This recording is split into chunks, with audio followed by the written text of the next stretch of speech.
Bitawan mo ako! Kunin mo na lahat ng pera ko! Huwag mo lang akong saktan!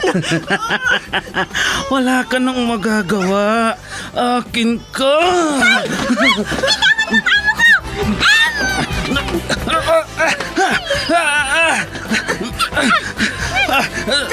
Sino kang pumulupot sa likod ko? Bumaba ka dyan.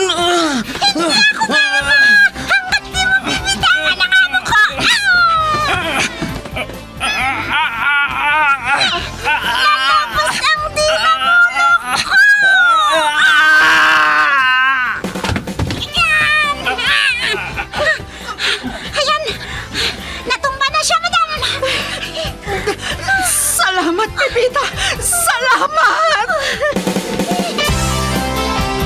Super Pipita, ang balikbayan na OFW, survivor mula Iraq, palaban sa hirap at nakahandang magsakripisyo sa ikabubuti ng karamihan, kabilang sa mga naturingang bagong bayani ng bansa. Super Pipita, isang dula na kung saan inyong mapapakinggan ang iba't ibang pakikipagsapalaran ng isang OFW. Super Pipita, mula sa Lovelet Artist and Talent Center Drama Productions, handog sa inyo ng #1 and most trusted radio network in the country, Bombo Radio Philippines. Basta Radio Bombo.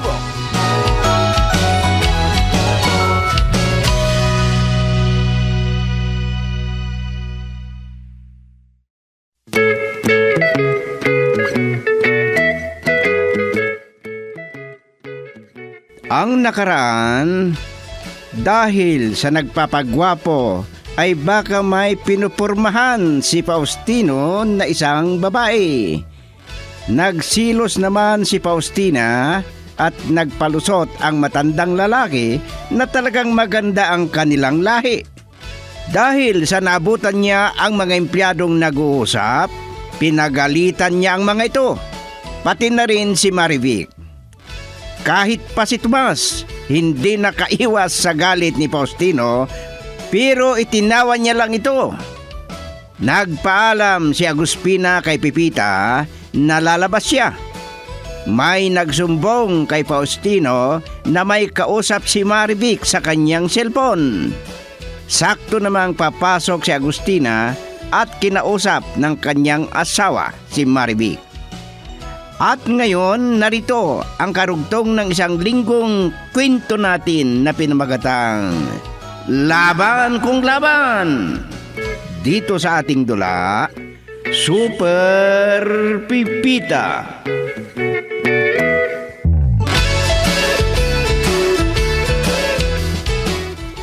Hindi daw makakalabas si Faustino sa opisina niya dahil marami daw siyang ginagawa. At may meeting pa siya mamaya. Kaya ikaw na lang ang inaya kung kasama kong kumain. Ay, salamat, tita. Makakatipid ako nito. Ang sasarap ng mga ito. Pero baka hindi natin maubos sa dami nito, tita. Eh di, pagtyagaan nating ubusin. Walang aalis hanggat hindi pa natin nauubos. Ay, baka maimpatyo ako niyan, tita. Eh di, simulan mo ng kumain. Huwag yung cellphone ang inaatupag mo. Yan ang ayaw na ayaw ko. Gusto mo atang paalisin na kita. Ay, Tita Aguspina, hindi ako nagsiselfon. Nagsasalamin lang ako. Nagme-make up ka na naman. Mamaya ka na mag-lipstick. Maaalis din yan. Kung hindi ka gutom, bumalik ka na lang sa opisina. Pagtiyagaan ko na lang ubusin tong in-order ko. Ay naku, ang dami-dami nito, tita. Baka may blood pa kayo. Huwag kayong masyadong kumain ng karne para hindi kayo tataba. Manghuhusga ka pa. Tawagin mo akong madam para mapansin nilang mayaman ako. O ano na, kakain ka ba o hindi? Ay, kakain ako, tita. Madam. Yan ang sinasabi ko. Matanong nga kita. Ilang taon ka na ba? 28 po, tita. Nung high school lang ako nagkaroon ng kasintahan. Pinagbawalan kasi ako ng tatay ko na magpaligaw. Maraming nang niligaw sa akin, pero wala akong mapili sa kanila. Ay, nagbumukha kang maganda dahil sa makapalang make-up mo. Ay, pumunta ka sa bahay mamayang gabi. Tita? Makisabay ka na lang sa tito mo. Kahit pa nga tumira ka na doon. Bakit kaya? Baka gustong malaman ni Tita Aguspina kung maganda pa rin ako kahit wala akong makeup.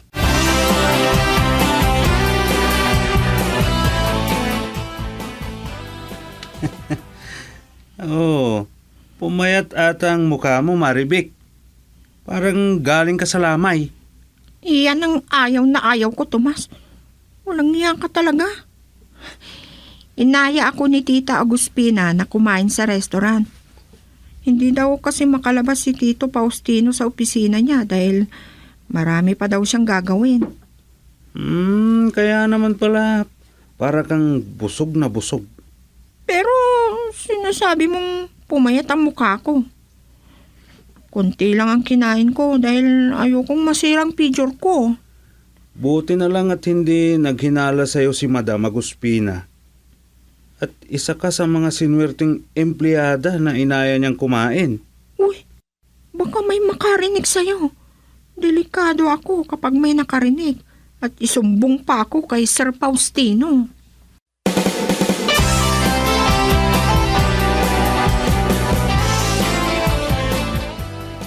Kadarating ko lang. Pero marami akong sasabihin, Pipita. Kaya lang gutom ako. Gumawa ka nga ng halo-halo, Pipita. Sige po, madam. May mga sangkap pa naman dyan pang halo-halo. Marami pang prutas na pwedeng gawing fruit juice. Alam mo bang gumawa ng pizza? Alam ko po, madam, pero hindi natin makakain kaagad. Magpapainit na lang po ako ng bread sa oven.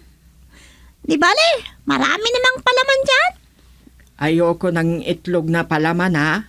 Magluto ka na lang ng ham o di kaya ay hotdog. Opo, madam. Hay, paano hindi tataba si madam? Kung mahilig naman siyang kumain ng pagkaing matataba.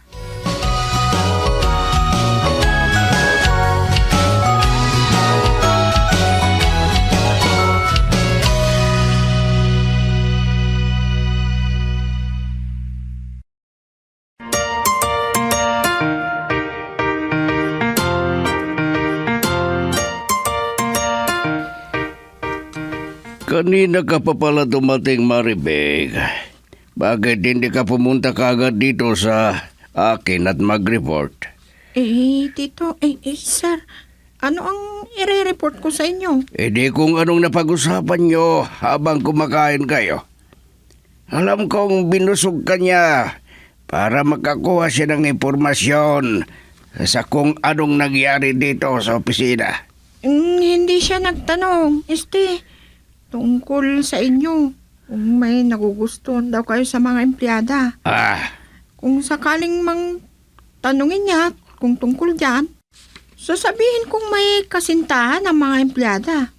At yung mga walang kasintahan, kay Tomas lahat ang mga yon. Kala mo naman kung sobrang gwapo ang loko. Ang daming bulsa sa pantalon niya, pero manipis naman ang pitaka niya. Sir, sinabi pala ni tita na sasabay ako sa inyo pa uwi. Ano? Delikado na yata ito.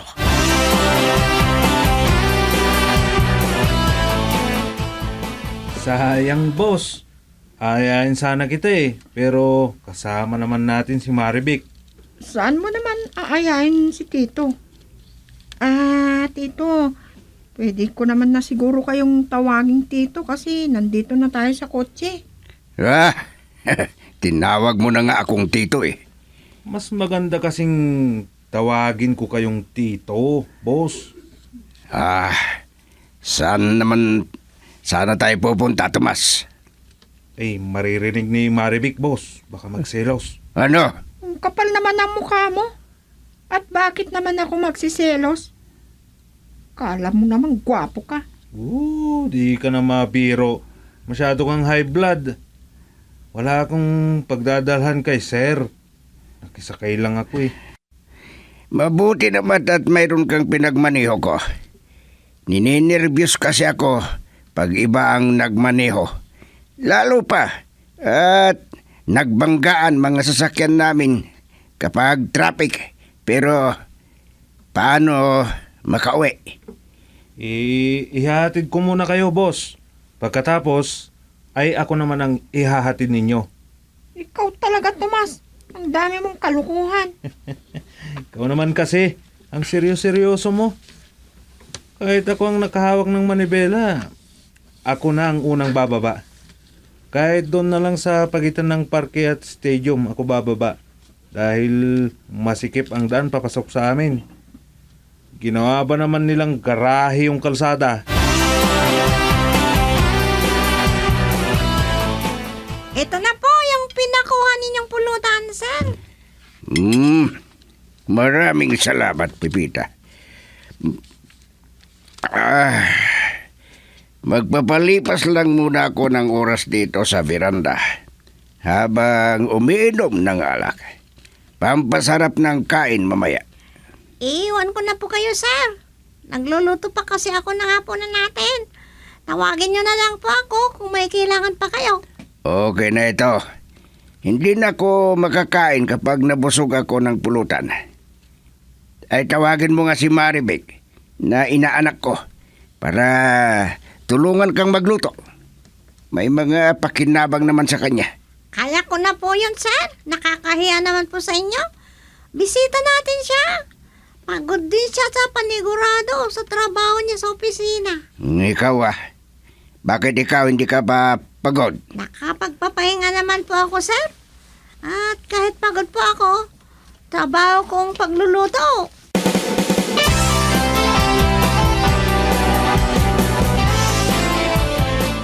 Buti naman at nakisabay ka kay Faustino. Buti hindi kanya tinanong kung bakit kita pinapunta dito. Hindi naman siya nagtanong, tita. Umupo ka lang dito muna sa sala habang hinihintay nating makapagluto si Pipita. Magpahinga lang muna ako sa kwarto. Mamaya na kita kakausapin, Marivic. Tutulungan ko na lang si Pipita na magluto.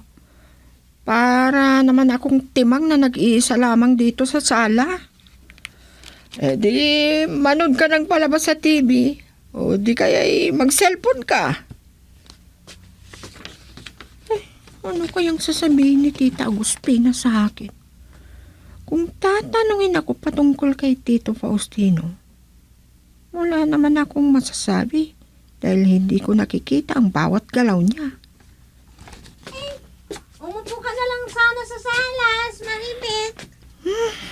Iniwan nga ako ni Tita Agustina, Pipita.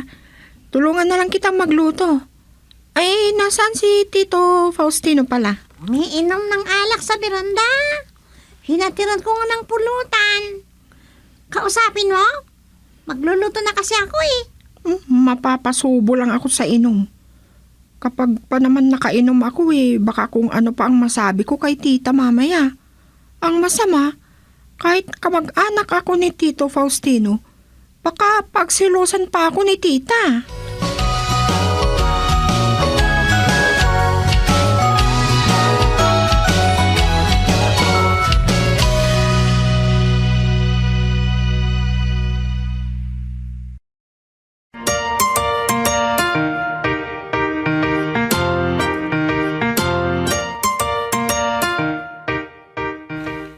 Kapapasok ko lang dito sa kwarto ko, kamutok.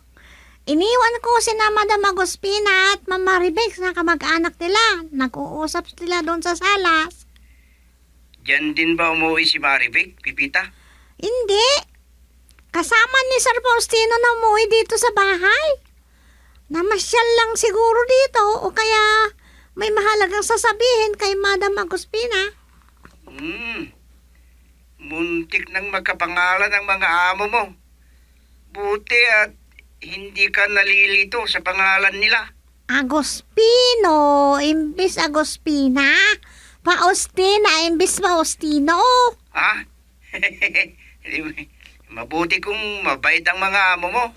Ay, magkapareho ang ugali nila. Pero hindi ko naman pinoproblema ang pagiging mainitin ng ulo nila.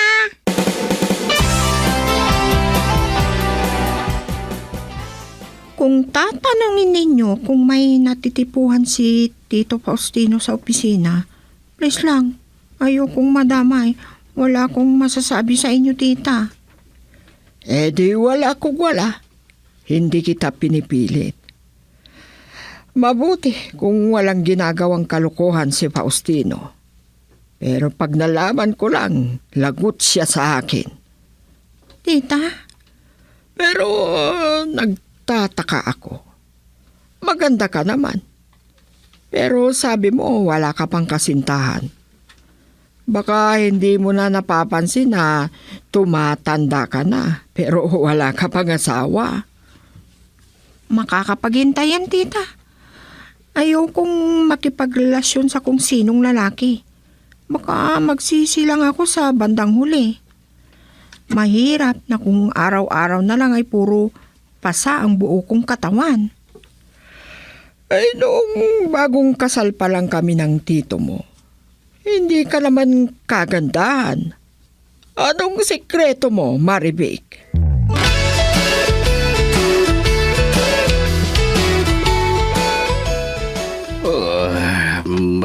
Nakatulog pala ako.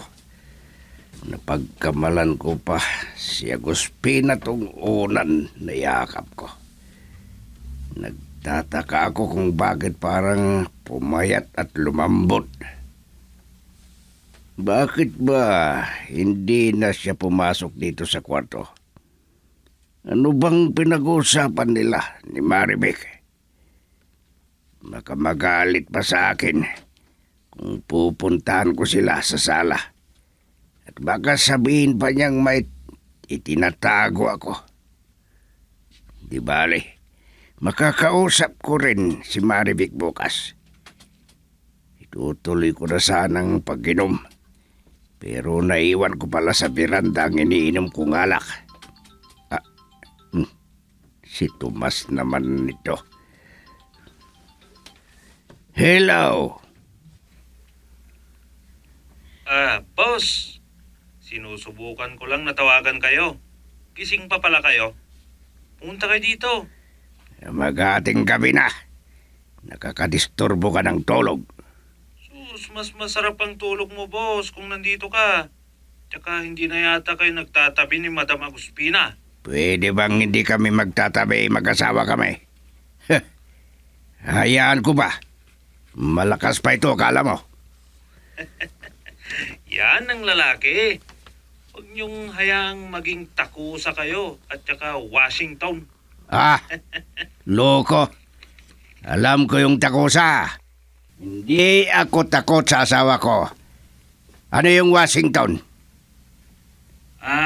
Tagalaba, boss. Magaling. At sino yung kausap mo sa telepono, ha? Ikaw naman, Agustina. Si Tomas. Dinadamay pa ako sa kalukuhan niya. Alam mo namang loko-loko ang empleyado na yon. Kung ano-ano ang iniisip na kalukuhan.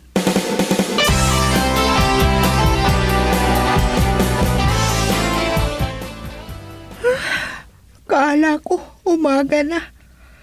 Madilim pa pala. Pero mag-alas 6 na.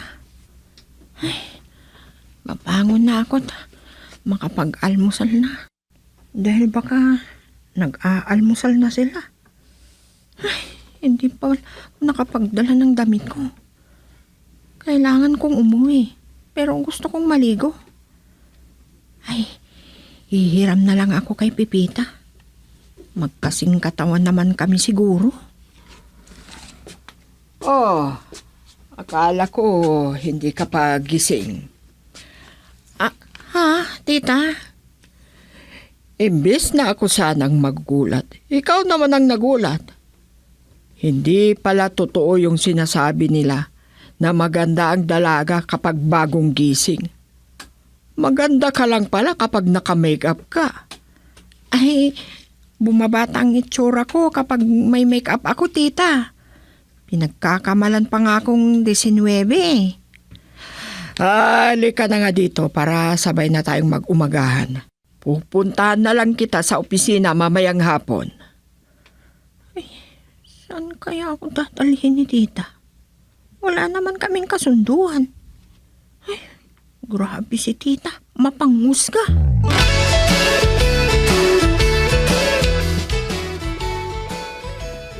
May edad na kami ni Aguspina, Maribek. Pero hindi pa kumbinsido na maganda at gwapo ang lahi natin. Yun lang ba ang tinanong niya? Yun lang naman po. Pero pupunta daw siya dito sa opisina mamayang hapon dahil may pupuntahan po kami.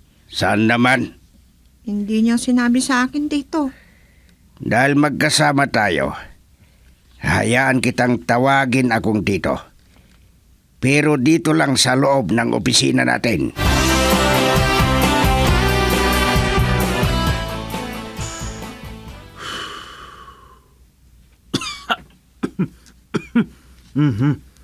Walang hiyang ubo to. Ano ba naman kasi itong sigarilyo? Pinapaubo ako. Kape at sigarilyo naman kasi ang bisyo ko. Kung hindi ako makahit-hit ng sigarilyo at nakainom ng kape, iba na ang pakiramdam ko. Lalo na kung nagbibiyahe ako ng malayo. Buti na lang at nakapasok ako sa opisina ni Sir Faustino. Pero mas maganda ang pagiging driver. Mas marami ang dilihensya. Tinatamad yata ako. Pati yung bulsa ko, tinatamad na rin. Ang hirap naman ng walang pera.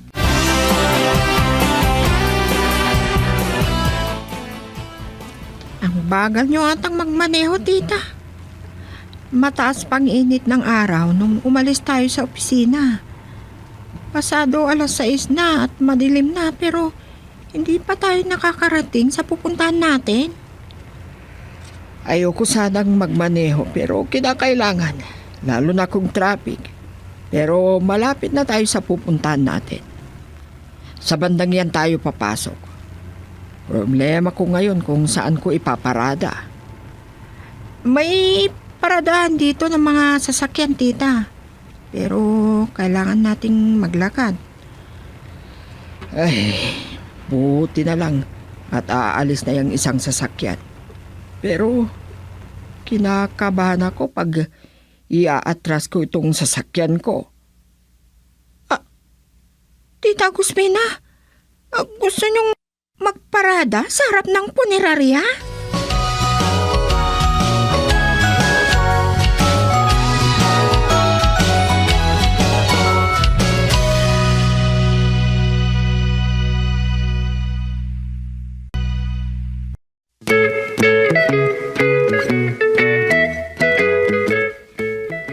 Ano pa ang mga susunod na mangyayari?